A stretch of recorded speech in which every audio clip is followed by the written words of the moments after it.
Heureusement pour moi, je n'ai pas de contradicteur ni de contradictrice. Alors, je vous prie de vous lever afin de respecter la tradition oratoire et d'acclamer. J'incite à la foule de se lever et d'acclamer.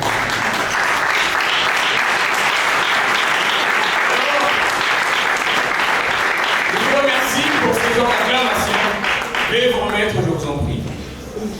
Nous avons une tradition dans l'éloquence qui dit l'éloquence, l'art de bien s'exprimer. Alors j'aimerais que l'on répète cela. L'éloquence, l'art de bien s'exprimer. Si vous me renvoyez des ondes négatives, je serai négatif comme l'a dit mon prédécesseur.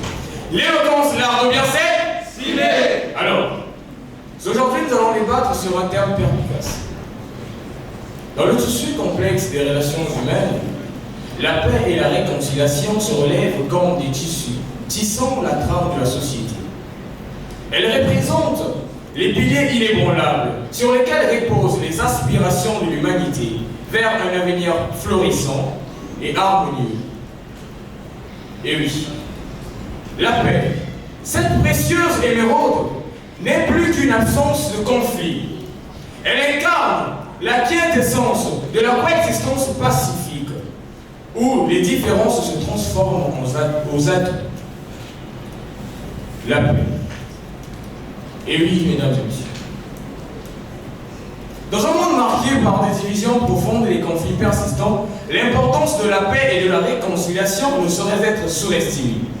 Ces deux concepts essentiels sont les fondements sur lesquels repose la construction d'un avenir meilleur. Où repose la construction d'un avenir meilleur? Et oui. La paix est un état d'harmonie, de non-violence, tant au niveau individuel que collectif. Elle implique le respect mutuel, la tolérance et la résolution pacifique des conflits. Sans la paix, le progrès, le développement et le bien-être des sociétés sont compromis. Mesdames et messieurs, on nous parle de la paix. Alors il y a ce livre sacré qui dit « Recherche la paix en tout temps et en tout lieu ». Cela montre que la paix a une importance inestimable. Alors, très cher auditoire, la réconciliation. La réconciliation, c'est l'art de reconnaître ses fautes. La réconciliation, c'est ce qui nous pousse à savoir que là, nous avons commis du tort à quelqu'un. La réconciliation n'est pas absence de paix, mais plutôt aller vers la paix. Car, comme le dit Euripide, la paix est le plus grand trésor que l'homme puisse désirer. Car la paix, je dis bien la paix, a une valeur inestimable qui dépasse de loin toute richesse matérielle.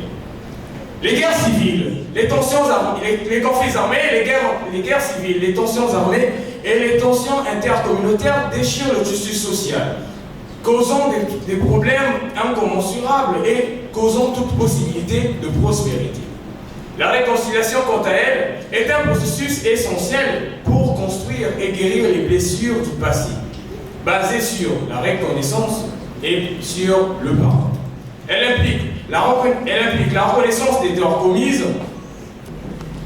Très cher auditoire, pour parvenir à un avenir meilleur, il est impératif de promouvoir la paix et la réconciliation à tous les niveaux de la société. Cela nécessite un engagement nécessaire de la part des individus, des communautés, des gouvernements et des organisations internationales. Notre président de la République, considérons la paix.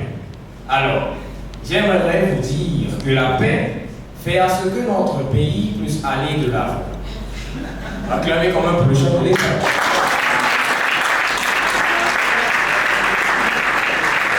Et oui, mesdames et messieurs, la réconciliation permet à un homme de reconnaître ses torts, de dire que là j'ai commis du tort. Alors, s'il y a ce livre sacré qui dit que ni le riche ni le riche et le pauvre ont réussi à s'entendre sur un point. Cela montre à ce que chacun ne voulait pas reconnaître sa faute. À chaque fois que nous voulons toujours avoir du dessus sur l'autre, l'on va entraver les autres et détruire ce que les pensées des autres disent. L'on nous a parlé de la liberté d'expression, on nous a parlé des thèmes perspicaces et costauds. Alors j'aimerais vous dire pour conclure en disant que nous devons cultiver là, nous ne pas être comme la Russie et l'Ukraine. Très cher auditoire, membre du jury, j'aimerais que vous acclamez parce que votre silence, c'est ce qui me donne plus d'inspiration.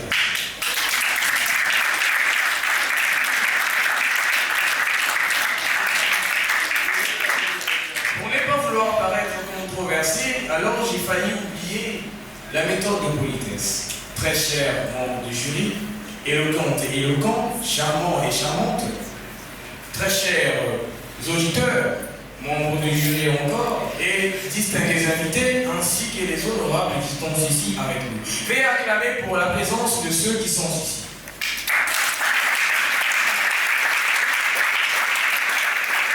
Alors, l'on peut voir que je parle comme un politicien parce qu'il faudrait que je puisse garder la paix. Comme le dit notre président de la République, considérons la paix.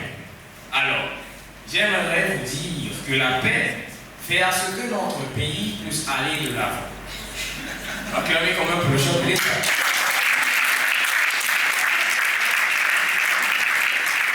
Et oui, mesdames et messieurs, la réconciliation permet à un homme de reconnaître ses torts, de dire que là j'ai commis du tort. Alors, s'il y a ce livre sacré qui dit que ni le riche, il y a ni le et parlez-moi, car on dit les grands esprits se taisent pendant que les esprits faibles parlent. C'est une citation très peu connue, mais j'aimerais quand même vous la répéter. Alors, pour ne pas paraître comme un démagogue, j'aimerais plutôt vous dire une chose. Savoir reconnaître ses fautes est signe de maturité. Savoir promouvoir la paix est signe d'être conscient. À chaque fois que le gouvernement fait des efforts pour garder la paix, pour ne pas être comme d'autres pays qui sont en guerre, comme le Soudan, la Russie, l'Ukraine et d'autres pays autres, nous sommes ici des citoyens conscients afin aussi de travailler sur la paix et la réconciliation. Alors, pour ne pas tirer au long et au large,